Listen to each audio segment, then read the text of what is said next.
The galactic threat emerges. The Grand Chamber of the Galactic Council hummed with tension as representatives from 100 different species shifted uneasily in their seats. At the center of the vast amphitheater, a hologram flickered to life, revealing a being of ethereal beauty. The Aetherian ambassador, Lyra, stood tall, her translucent skin shimmering with bioluminescent patterns that pulsed with urgency.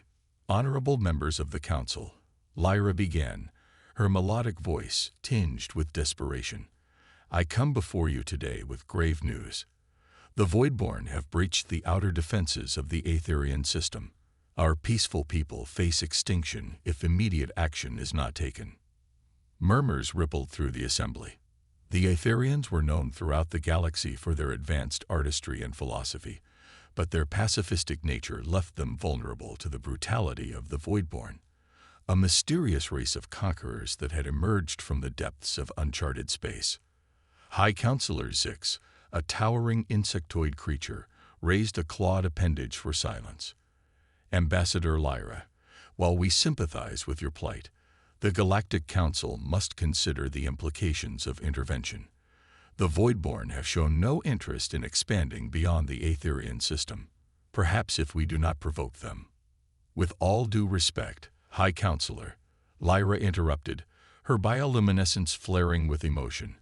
The Voidborn do not need provocation. They seek only to consume and destroy. Today it is the Aetherians, but tomorrow it could be any one of your worlds. The chamber erupted into heated debate. Some counselors argued for immediate military action, while others advocated for diplomatic solutions. Many simply wished to fortify their own borders and wait out the storm. As the arguments intensified, a figure at the far end of the chamber stood. The motion drew all eyes to the human delegation, the newest and most controversial members of the Galactic Council. Ambassador Elena Chen, a woman of average height but commanding presence, stepped forward. Esteemed colleagues, Elena began, her voice cutting through the chaos. I have listened to your deliberations, and I find them wanting. You speak of non-intervention, of preserving the status quo, but at what cost? The annihilation of an entire civilization. Elena's words hung in the air, heavy with implication. The human delegation had been viewed with suspicion since their admittance to the Council. Humanity's rapid technological advancement and their history of internal conflicts made many species wary of their intentions. The Aetherians have called for aid, Elena continued, her dark eyes scanning the room, and humanity will answer. If this council chooses inaction, then we will act alone. Gasps and exclamations of shock echoed through the chamber. High Counselor Zix's compound eyes widened in alarm. Ambassador Chen, surely you jest. Your species is but a fledgling in galactic affairs. To challenge the Voidborn would be suicide, and a violation of Council neutrality.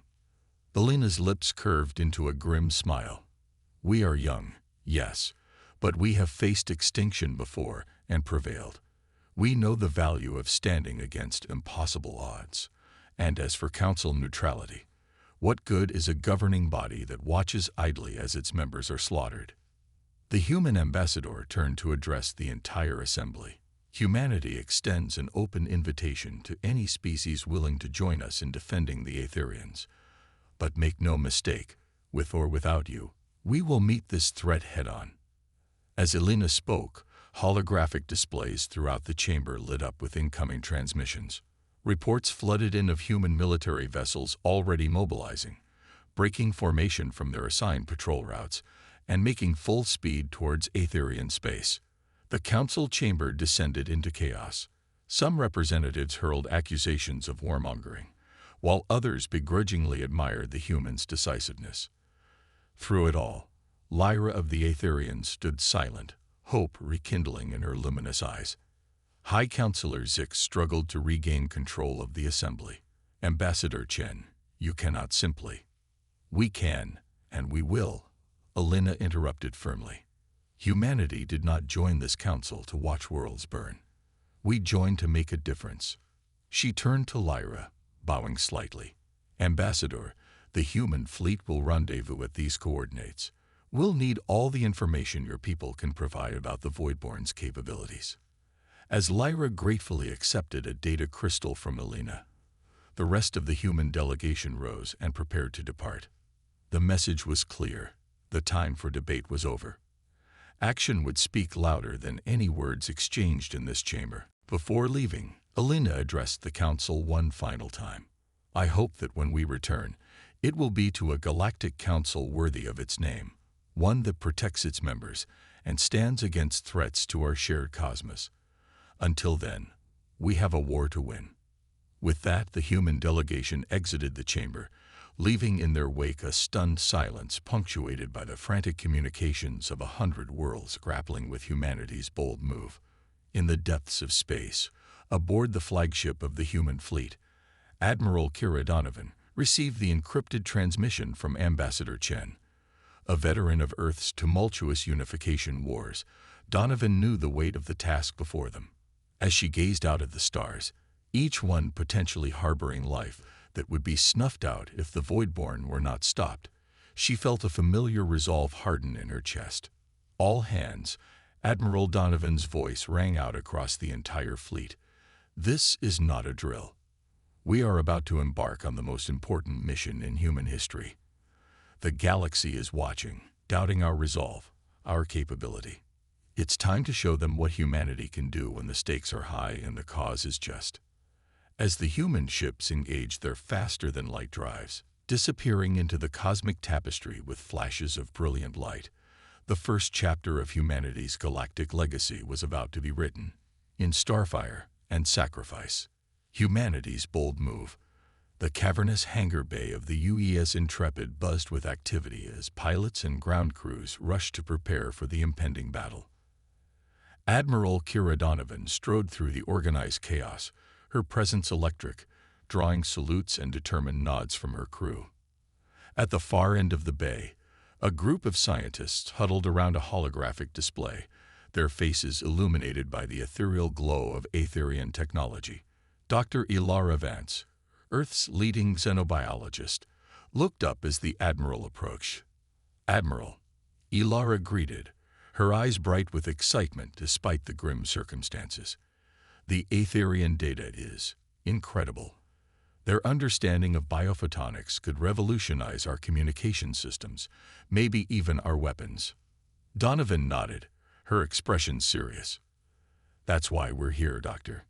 To ensure the Aetherians have a future where they can share that knowledge. What can you tell me about the Voidborn?" Ilara's excitement dimmed slightly. "They're unlike anything we've encountered. The Voidborn ships seem to be biomechanical, capable of regenerating damage. And their weapons," she shuddered, "they don't just destroy matter. They seem to erase it from existence. Then we'll just have to hit them harder and faster," a gruff voice interjected. Colonel Marcus Steele, commander of the Intrepid's Marine contingent, joined the conversation. His scarred face was set in grim determination. "My teams are ready for boarding actions if it comes to that, Admiral." Donovan surveyed her officers, feeling a swell of pride. This was humanity at its best. Brilliant minds and brave hearts united against a common threat. "We'll need every skill, every idea to win this fight. The Voidborn may have advanced technology, but they've never faced human ingenuity." As the briefing continued, klaxons suddenly blared throughout the ship. Lieutenant Commander Yuki Tanaka's voice crackled over the intercom. "Admiral, to the bridge. We've detected Voidborn signatures on an intercept course." The senior staff rushed to their stations as the Intrepid and its sister ships dropped out of FTL on the edge of the Aetherian system. The view that greeted them was both awe-inspiring and terrifying. The Aetherian homeworld hung in space, a jewel of swirling colors surrounded by elegant, organic-looking structures. But approaching this beauty was a swarm of Voidborn ships, angular, black vessels that seemed to devour the very light around them. On the bridge, Donovan took her command seat, her voice steady as she issued orders. "All ships, Battle Formation Delta. Activate the Aegis defense grid. Weapons free, but concentrate fire on their lead vessels. Let's show them humanity's got teeth." The human fleet sprang into action with practiced precision. Sleek fighters poured from launch bays, while larger ships moved into defensive positions around the Aetherian world. The first salvos of human weaponry lanced across space. Railgun slugs accelerated to relativistic speeds, plasma beams that burned hotter than stars, and swarms of smart missiles that adapted their attack patterns in real time.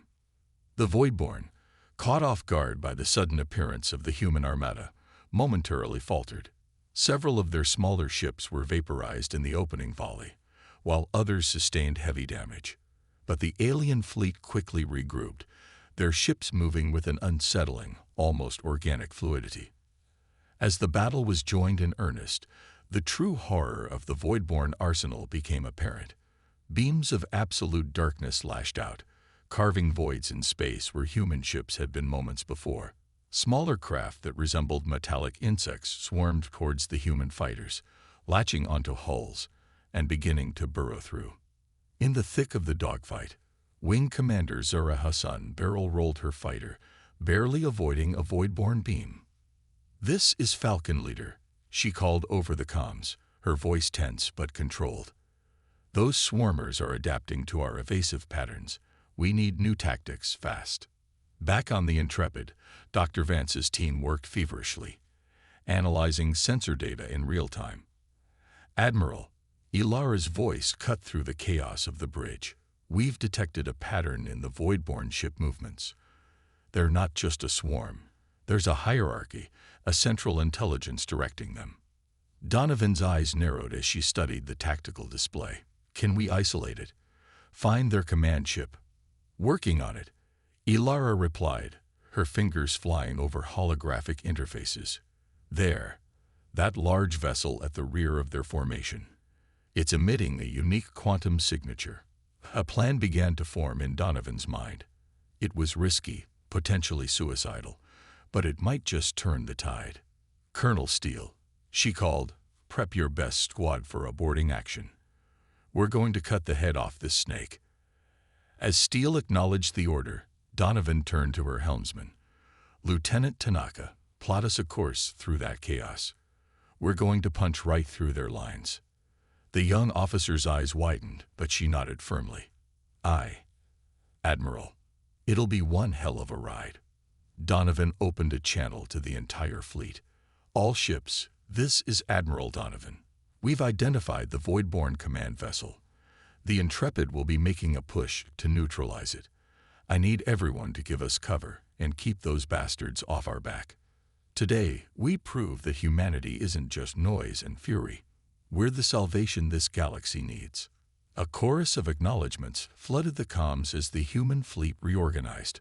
Fighters formed up around the Intrepid, while the other capital ships moved to create a corridor through the Voidborn armada.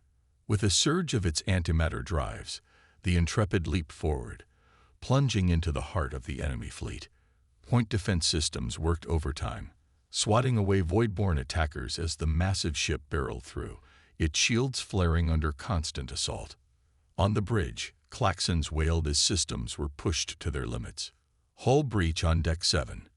An officer called out. "Emergency force fields holding."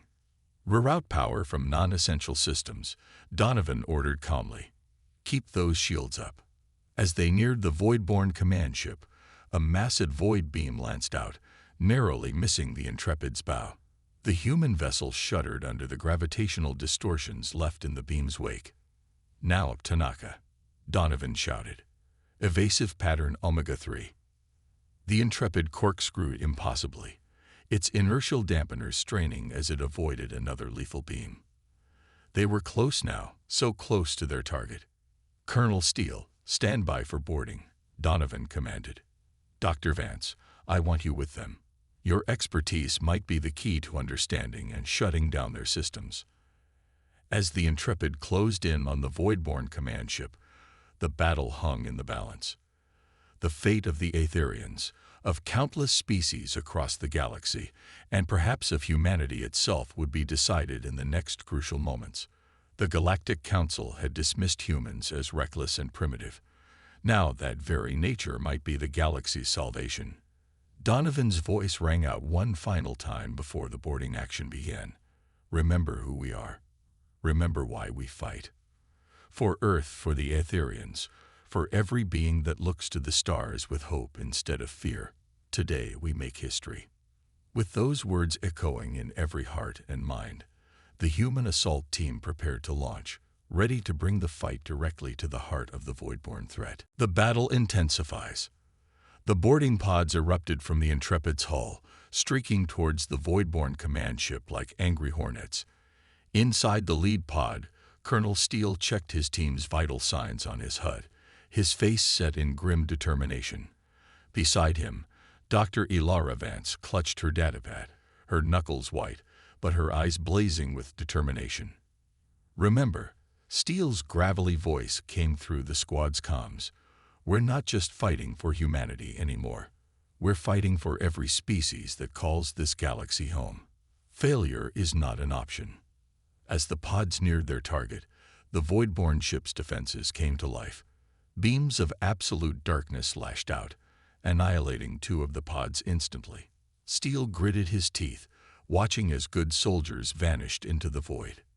Evasive maneuvers, he barked. The remaining pods zigzagged wildly, their pilots pushing the limits of what was physically possible. Steele's pod shuddered violently as it narrowly avoided another beam.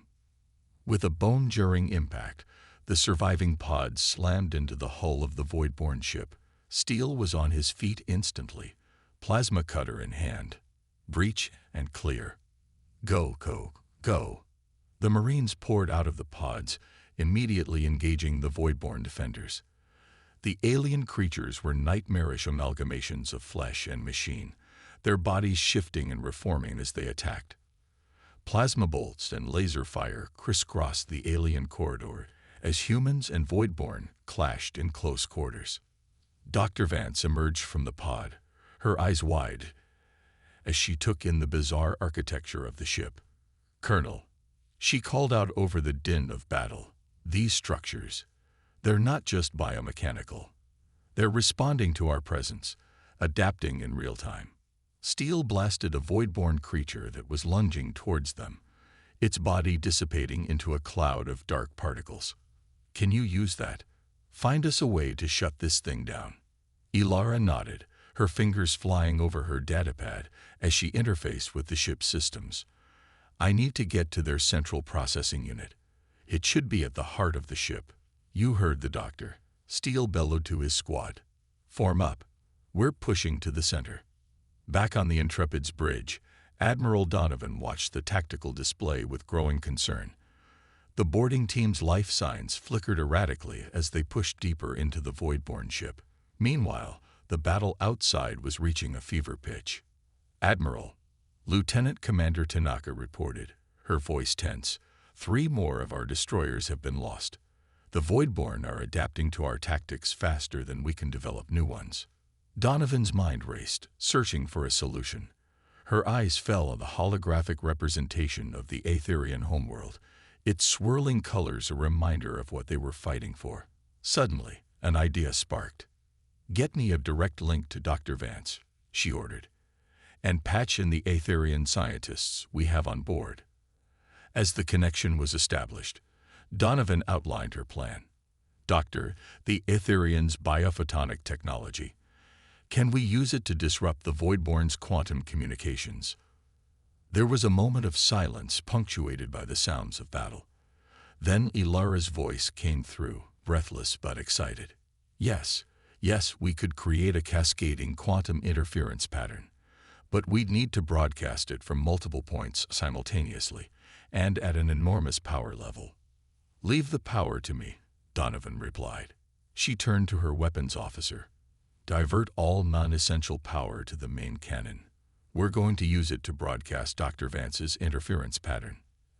As the Intrepid's crew scrambled to implement the plan, the battle within the Voidborn ship intensified. Colonel Steele's team fought tooth and nail for every meter gained, the alien corridors shifting and warping around them in nightmarish patterns. We're almost there, Ilara shouted, her datapad beeping urgently. The central chamber is just ahead. With a final, furious push, the human squad burst into a vast, pulsating chamber. At its center floated a writhing mass of dark energy, tendrils of void stuff reaching out in all directions. "That's it," Ilara breathed, her voice filled with awe and revulsion. "The Voidborn's collective consciousness." Steel raised his weapon. But Ilara stopped him. "No, we can't destroy it. We need to hijack it, use it to broadcast the interference pattern." As Ilara worked feverishly to interface with the alien system, the chamber trembled. The walls began to close in, the ship itself trying to crush the human intruders. "Whatever you're going to do, Doc, do it fast," Steel shouted, his squad forming a protective circle around Ilara as more Voidborn poured into the chamber. In space, the Intrepid's main cannon began to glow with unprecedented power. Admiral Donovan watched as energy readings climbed to dangerous levels. "Structural integrity is failing," an officer reported, panic edging into his voice. "We can't contain this level of power for long." Donovan's hands gripped her command chair. "Hold it together," she ordered, her voice steady despite the ship groaning around her. "We fire on Dr. Vance's mark, not a second before." Inside the Voidborn ship, Ilara's fingers danced across her datapad, sweat beading on her brow as she raced against time. The chamber had shrunk to half its original size, the squad now fighting back-to-back. "Almost there," she muttered, her eyes fixed on the swirling vortex of the Voidborn consciousness. "Almost. Got it. Broadcasting now." The vortex pulsed, and for a moment, everything seemed to freeze. Then Ilara's voice rang out across all channels. "Fire. Fire now." Admiral Donovan didn't hesitate. "All ships, fire." The Intrepid's main cannon unleashed a beam of pure energy, carrying within it the complex quantum interference pattern. Other human ships followed suit, their combined beams converging on the Voidborn command ship. For a heartbeat, nothing seemed to happen. Then, like a stone thrown into a pond, ripples of disruption spread through the Voidborn fleet. Ships began to lose cohesion, their adaptive capabilities turning against them as conflicting signals tore through their network. On the bridge of the Intrepid, cheers erupted as Voidborn ships began to disintegrate across the battlefield. But Donovan's eyes were fixed on the life sign readings from the boarding team. "Get them out of there," she ordered. "Now." As the Voidborn command ship began to collapse in on itself, emergency teleporters activated. In a shower of sparks, Colonel Steele, Dr. Vance, and the surviving Marines materialized on the Intrepid's bridge, battered but alive. Ilara stumbled forward, her eyes wide with disbelief and exhaustion. Did it? Did it work? Admiral Donovan helped the scientist to her feet, a rare smile breaking across her face. "See for yourself, Doctor." On the main view screen, the last of the Voidborn ships were vanishing, leaving behind only scattered debris and the vast, star-studded expanse of space. The Aetherian homeworld shone serenely, saved from the brink of annihilation. As the realization of their victory sank in, the bridge erupted in celebrations. Humans embraced, laughed, and wept openly. They had faced an enemy that threatened not just their world, but the entire galaxy, and they had emerged victorious. Admiral Donovan opened a channel to the entire fleet. "This is Admiral Donovan to all ships. The Voidborn threat has been neutralized. I want to commend each and every one of you for your bravery, your ingenuity, and your unwavering dedication. Today, we have written a new chapter in the history of not just humanity, but of the entire galaxy." As the cheers resonated through the ship, Donovan's gaze drifted to the stars beyond. The battle was won, but she knew this was only the beginning. Humanity had proven itself on the galactic stage, and the repercussions of this victory would echo across the cosmos for generations to come. The Galactic Council would have much to answer for, and humanity's role in the greater galactic community was about to change dramatically. But for now, in this moment of triumph, one thing was clear. Humanity had found its place among the stars, not as conquerors or bystanders, but as protectors, innovators, and beacons of hope in a vast and wondrous universe. Turning the tide. The days following the Voidborn's defeat were a whirlwind of activity. As the human fleet tended to its wounds and began the process of repair, delegations from across the galaxy arrived in the Aetherian system. The impossible had happened. A fledgling species had succeeded where the established powers of the Galactic Council had feared to tread. Admiral Kira Donovan stood at the head of the conference table aboard the UES Intrepid, her uniform crisp despite the exhaustion evident in her eyes. Around her sat an eclectic group. Colonel Steele, still bearing the scars of the boarding action, Dr. Ilara Vance, poring over data from the Voidborn ship, and a holographic projection of Ambassador Elena Chen, patched in from her hasty return journey from Earth. Most striking, however, were the alien dignitaries present. Lyra, the Aetherian ambassador, her bioluminescence pulsing with gratitude and awe. High Counselor Zix, the insectoid leader who had dismissed humanity's capabilities, now humbled and reassessing. And representatives from a dozen other species, some known to humanity, others making first contact in the wake of the battle. "Let's begin," Donovan said, her voice cutting through the murmur of conversation. "We've got a lot to discuss, and not much time before the full council convenes." Ambassador Chen's hologram nodded. "The situation on Earth is complex. Our victory has been met with celebration, but there are concerns about the implications of our unilateral action." High Counselor Zix chittered, his compound eyes reflecting the starlight from a nearby viewport. "Concerns shared by many in the Council. Ambassador, while we cannot deny the effectiveness of your intervention, the precedent it sets is troubling to some." Lyra's melodic voice rang out, tinged with an edge of steel that hadn't been there before the invasion. "With all due respect, High Counselor, what's truly troubling is the Council's inaction in the face of genocide.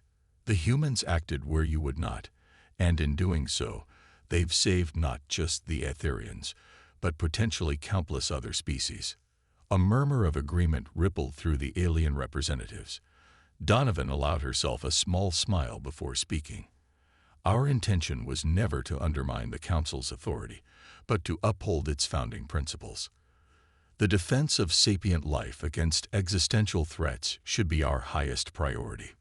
Dr. Vance cleared her throat, drawing attention to the holographic display she'd been working on.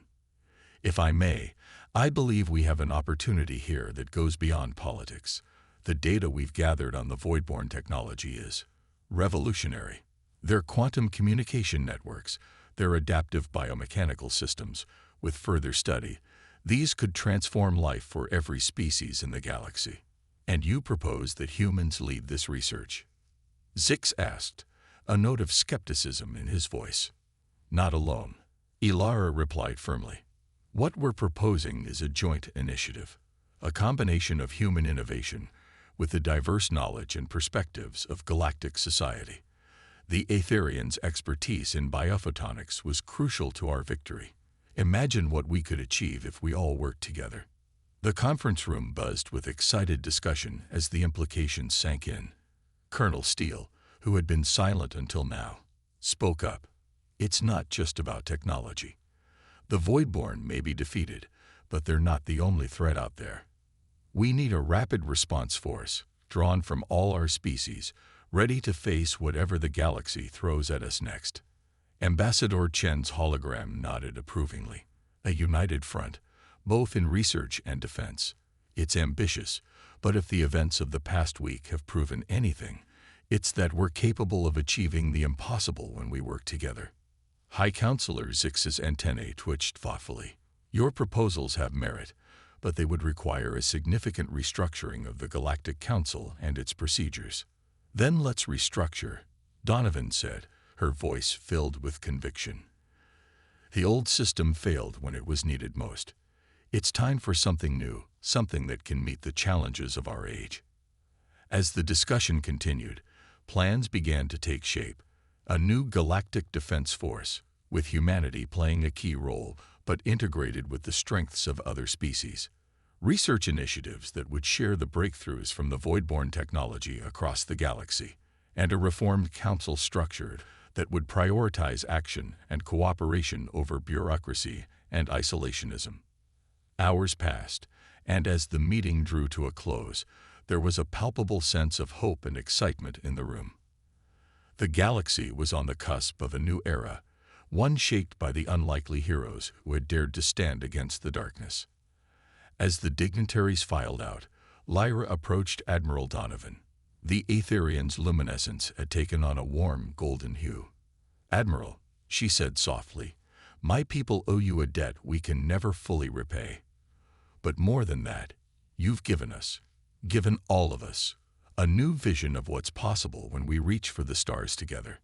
Donovan smiled, the wariness in her eyes softened by the genuine gratitude in Lyra's voice. "That's what humanity does, Ambassador. We see possibilities where others see impossibilities, and we're just getting started." As the Intrepid prepared to depart for Earth, carrying with it the seeds of a new galactic order, the ship's communication array lit up with an incoming transmission.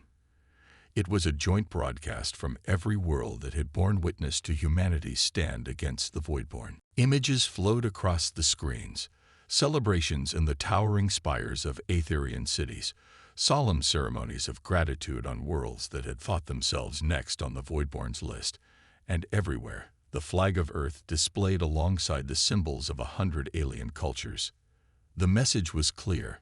Humanity had arrived on the galactic stage, not as conquerors or supplicants, but as guardians and innovators.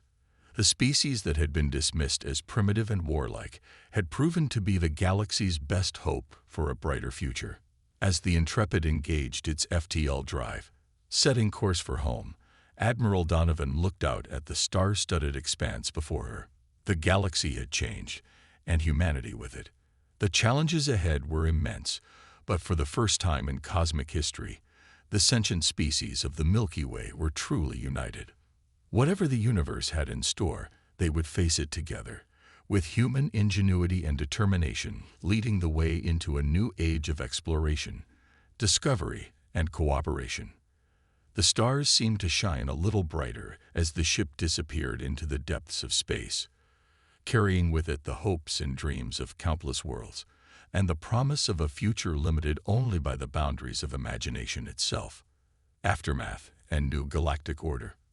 5 years had passed since the fateful battle against the Voidborn, and the galaxy was a changed place. The grand chamber of the reformed Galactic Council bore little resemblance to its predecessor. Gone were the tiered seats that had once separated species by influence and power.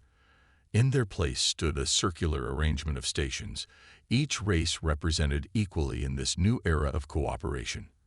At the center of the chamber, a holographic display showed the progress of the latest joint mission. A deep space exploration vessel crewed by members of a dozen different species, venturing into the uncharted regions beyond the galactic rim.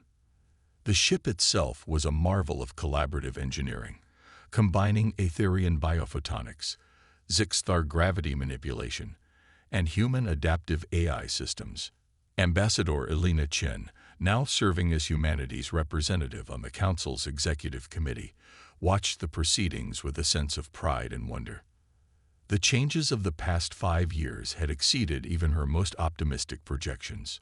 The ISV Horizon has successfully navigated the gravitational anomalies in Sector 9, reported Captain Lyra, her bioluminescent patterns shifting with excitement as she addressed the Council. The Aetherian, once a diplomat pleading for help, was now one of the most respected explorers in known space. "We're detecting signs of a Dyson sphere in the neighboring galaxy. Humanity's long-range sensors are proving invaluable in this discovery." Murmurs of excitement rippled through the chamber. High Counselor Zix, who had remained in his position but embraced the new, more active role of the Council, spoke up. "Excellent work, Captain. Please convey our congratulations to the entire crew.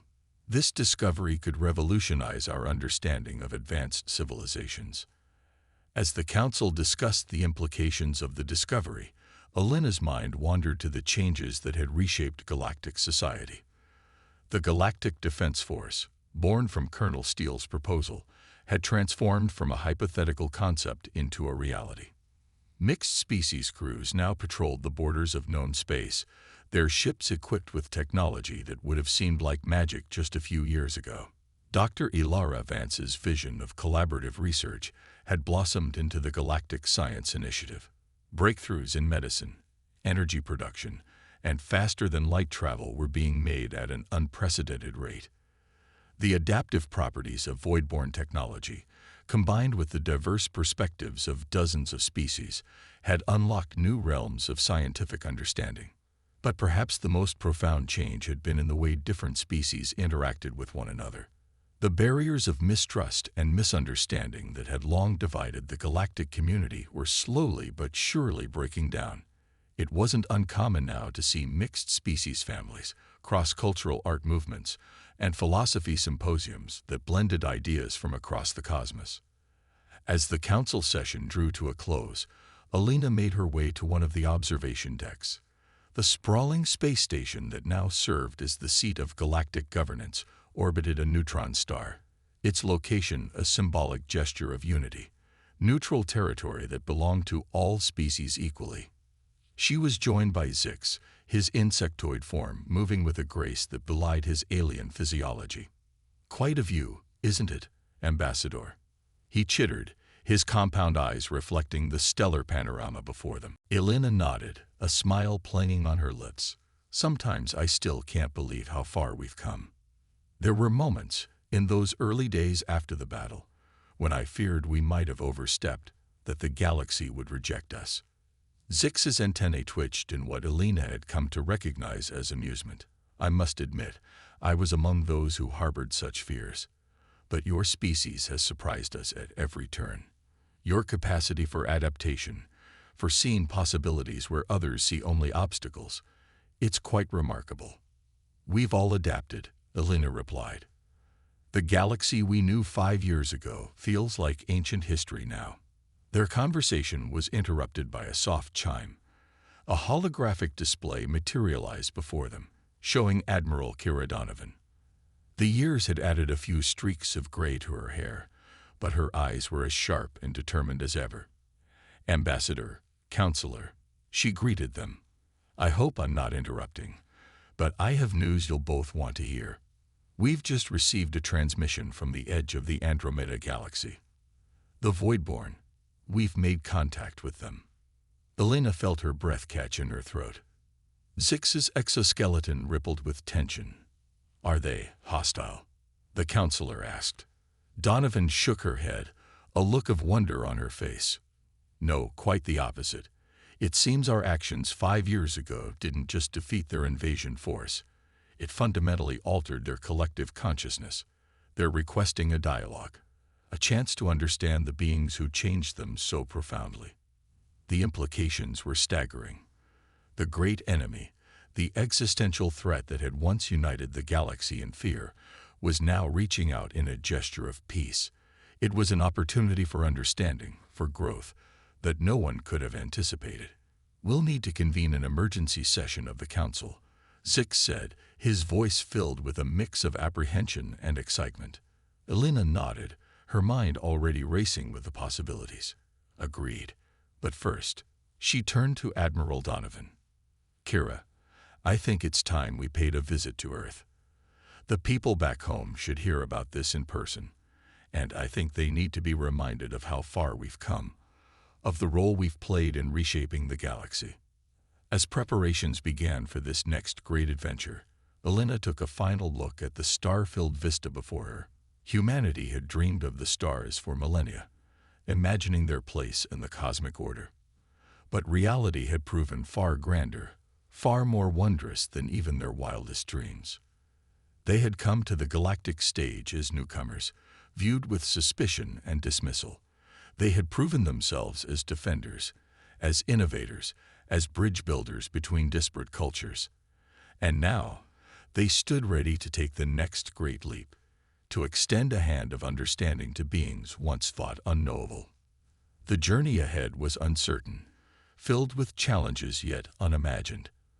But as Elena looked out at the infinite expanse of the cosmos, she felt a surge of that uniquely human emotion. Hope. Hope for the future, hope for understanding, hope for a universe united in its infinite diversity. As she turned to leave, Alina's eyes fell on a plaque near the observation deck's entrance. It bore a quote from a human philosopher, words that had taken on new meaning in this age of galactic cooperation. "We are all in the gutter, but some of us are looking at the stars." Humanity had done more than look at the stars. They had reached them, changed them, and in doing so, had been profoundly changed themselves. The next chapter of their cosmic story was about to begin, and the entire galaxy waited with bated breath to see what these remarkable beings would do next. The stars seemed to twinkle in response, a cosmic affirmation of the boundless potential that lay ahead. In the vast tapestry of the universe, humanity had found its thread, weaving a pattern of hope, courage, and unity that would shine for eons to come.